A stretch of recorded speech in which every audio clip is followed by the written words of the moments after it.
resolver a questão 17, que caiu na prova do ENAD de 2008. É uma questão que envolve número complexo e veja que surge aqui um conceito, muitas vezes a gente no ensino médio não vê, né? E se a gente não se apodera desse conceito, a gente vai ter dificuldade em resolver essa questão. Eu vou colocar essa fórmula que trata desse conceito, chamado fórmula de Euler, e a demonstração dessa fórmula ela pode ser feita com derivadas, a partir do cálculo, ou até em séries de Taylor. A demonstração ela exige um pouco mais e nós apenas vamos colocar a fórmula que a gente já falou, que é a fórmula conhecida como fórmula de Euler. Então, veja só, E elevado a IX, vamos pensar numa função de x, é igual a cosseno desse x mais I seno de x. Então, é uma lei exponencial que é transformada numa forma trigonométrica. Então, uma relação exponencial sendo colocada ali numa forma trigonométrica.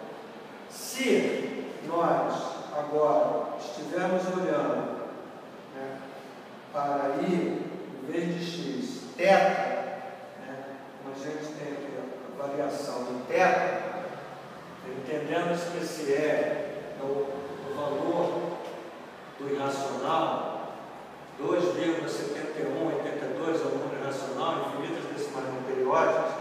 Esse I é a unidade imaginária, raiz quadrada de menos 1, e o θ é o argumento, é o ângulo que vai definir o argumento de um número complexo. Então, nós temos a exponencial elevada a I θ.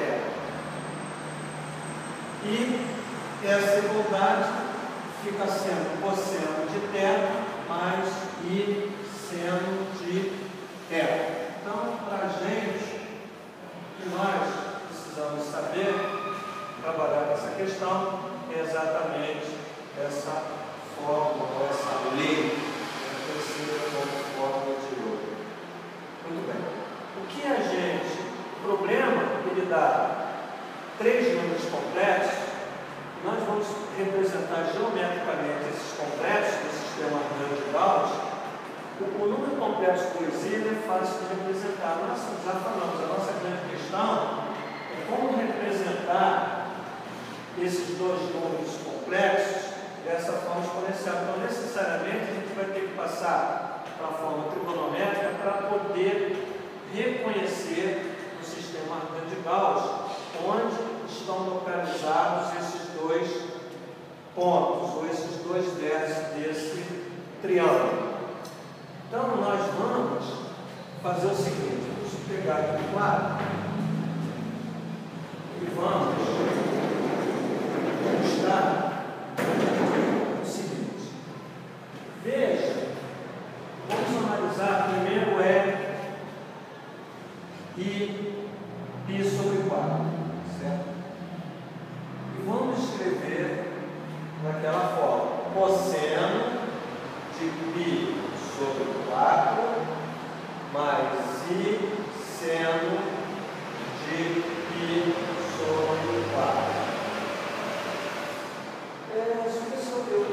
Os alunos, muitas vezes, gostam de estar olhando isso aqui na forma de Gauss. Então, apenas para que a gente tenha uma visualização onde o argumento é em Gauss, π sobre 4 adiante vale 45 graus, mais I seno de 45 graus. Muito bem. Esse número complexo é π sobre 4, vai poder ser escrito como cosseno de 45 graus vale raiz de 2 sobre 2, mais I seno de 45 graus, que também é raiz de 2 sobre 2. Então, nós podemos escrever isso, raiz de 2 sobre 2, vamos aqui escrever assim, raiz de 2 sobre 2, e bom, vamos deixar aqui, depois das representações geométricas, a gente vai localizar isso no complexo, lá no plano de Gauss. Vamos agora olhar para o I 3I sobre 4, que vai ser, como aqui, cosseno do θ. Para a gente agora é 3I sobre 4, mais I seno de 3I sobre 4. Então veja que nós temos, como aqui no caso anterior, cosseno de 3π sobre 4 mais I seno de 3π sobre 4. Como nós fizemos ali, vamos passar para grau. Π sobre 4 radiano é 45, 3 vezes 45, 3 vezes 5, 15, 3 vezes 4, 12, 13, 135 graus, mais I seno de 135 graus. Bom,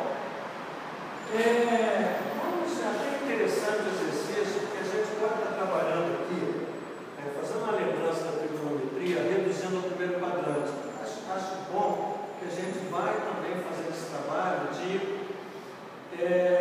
intencionalidade, ou interconceitos, né, onde você está tendo os complexos e você também está trabalhando dentro que a trigonometria está lá na forma trigonométrica, a trigonometria está aqui dentro e a gente tem que ter noção, ou tem que conhecer esse conceito para poder resolver isso aqui. Então vamos pensar o seguinte: cosseno de 135 graus, vamos reduzir ao primeiro quadrante. Então observe, isso aqui, gente, é uma lembrança. Observe o seguinte: nós temos aqui 0, vamos passar em graus de 90, 180, certo? E o nosso 135, vamos colocar aqui, está os 135 graus. Como a gente pode calcular o cosseno de 135 graus? Então, lembra de uma redução do primeiro quadrante? Quando está no segundo quadrante, eu vou fazer o cosseno de 180 graus menos 135 graus, que vai dar o cosseno de 45. Então, 45 graus. Muito bem. Então, a gente reduziu para o primeiro quadrante, onde esse arco aqui é de 45 graus. Mas você sabe que 45 faz 2 sobre 2. A nossa questão é, nós não estamos calculando o cosseno de 45, ele está calculando o cosseno de 135 graus. E o cosseno de 135 graus, o eixo do cosseno é esse eixo, e o cosseno de 135 graus é negativo.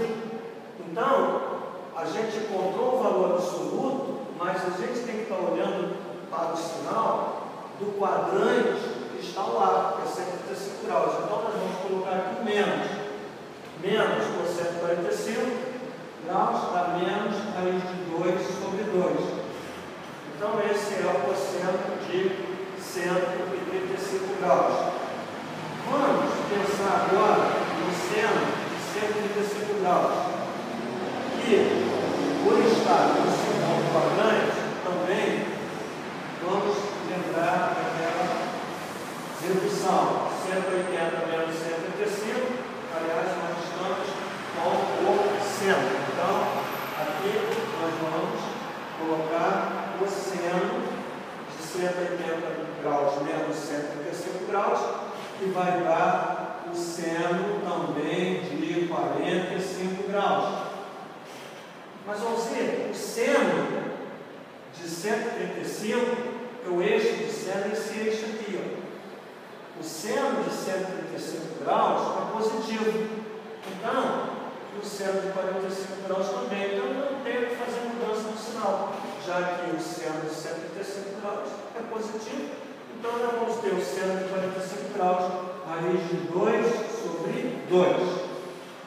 E como nós podemos escrever isso agora? O cosseno de 135 graus, nós já vimos que é menos raiz de 2 sobre 2. Mas, vamos escrever primeiro o seno de 135. O seno de 135 graus vai ser raiz de 2 sobre 2i. A gente preferiu aqui, em vez de escrever i, raiz de 2 sobre 2, a gente colocar raiz de 2 sobre 2i. Então, nós encontramos o i multiplicado sobre 4, e nós encontramos o i multiplica 3π sobre 4. Agora, gente, a nossa questão é marcar esses 3 pontos que nós temos. A gente já viu que serve aqui. A gente já viu que 2i é 1, né? Já é fácil de marcar. Precisamos fazer usar a fórmula de Euler, e esses dois aqui nós encontramos pela fórmula de Euler. Então, nós vamos, no sistema radical, fazer essa representação. Então, vamos aqui representar o sistema, certo? O sistema onde esse eixo aqui é o eixo da parte real, do número complexo, esse aqui é da parte imaginária, do número complexo, e nós vamos locar os afixos desse complexo, o ponto que representa esse complexo. Então, o 2i, aquele valor que a gente chamou Z1 de 2i, estará marcado aqui, vamos pensar no 1, 2, ele está marcado nesse eixo dos imaginários, nessa cota 2. Então, esse é o 2i. Então, nós temos aqui já um ponto marcado, que representa o número complexo 2i. Cabe agora a gente locar esse número complexo no plano Argand de Gauss. Observe que esse número complexo, quando você escrever de uma forma geométrica, vai ser um ponto onde a raiz de 2 sobre 2 é a parte real. E aqui, o que está multiplicando o i é a parte imaginária. Então, esse ponto, certo? Agora, gente, observe outra questão. Bom, vamos marcar esse ponto. Raiz de 2 sobre 2 é um valor que é menor do que 2, concorda? Porque a raiz de 2 é 1,4142 dividido por 2, então é um número menor do que 2. Então eu vou locar esse ponto sem muita preocupação e precisão aqui, onde a minha parte real é raiz de 2 sobre 2 e a minha parte imaginária, certo? É raiz de 2 sobre 2. Observe que isso aqui é positivo, né? E a parte imaginária aqui é positiva. Então, nós temos esse ponto.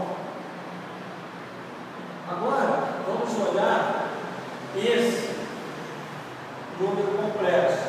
Da mesma forma, eu vou ter o ponto menos raiz de 2 sobre 2, que é a parte real do complexo, vai ser representado nesse eixo real, e raiz de 2 sobre 2, que é a parte imaginária, que vai ser representada nesse eixo imaginário. Observa que isso aqui, o valor absoluto, é exatamente igual. Então, tem menos raiz de 2 sobre 2. E a parte imaginária é exatamente a mesma do outro complexo. Então, ele vai estar exatamente aqui. triângulo que nós estamos definindo ali é um triângulo que está sendo desenhado aqui. Então, esse triângulo, certo? Esse triângulo aqui, eu vou tirar esse raiz de 2 sobre 2, certo? Então, esse triângulo, raiz de 2 sobre 2, está aqui. Esse é o triângulo que nós estamos querendo determinar a área. Concorda? Então, como eu vou determinar a área desse triângulo? Então, geometria plana. A área de um triângulo é base vezes altura sobre 2. Mas quem é a nossa base? Observe, o valor absoluto. Aqui é raiz de 2 sobre 2. Aqui é raiz de 2 sobre 2. Então, a nossa base vai ser raiz de 2 sobre 2, somado com raiz de 2 sobre 2. Vamos deixar assim, que multiplica a altura. A altura do triângulo é exatamente essa medida que estou colocando aqui. Essa medida é a altura. Mas veja que eu sei que de 0 até esse ponto vale 2. Se eu subtrair esse valor, que é a raiz de 2 sobre 2 menos raiz de 2 sobre 2, eu vou ter a altura do triângulo. Então, nós vamos fazer 2 menos raiz de 2 sobre 2, que vai ser a altura do triângulo. Tudo dividido por 2. Esta área vai ser, agora veja, raiz de 2 mais raiz de 2 dá 2 raiz de 2, dividido por 2, vai dar quanto? Raiz de 2, que multiplica 2 menos raiz de 2 sobre 2, dividido por 2. Vamos multiplicar 2 raiz de 2, menos raiz de 2 vezes raiz de 2 dá 2. Raiz quadrada de 2 vezes raiz quadrada de 2 dá 2. Então, nós vamos ter 2 sobre 2. Isso? 2 raiz de 2 menos 2 sobre 2, dividido por 2.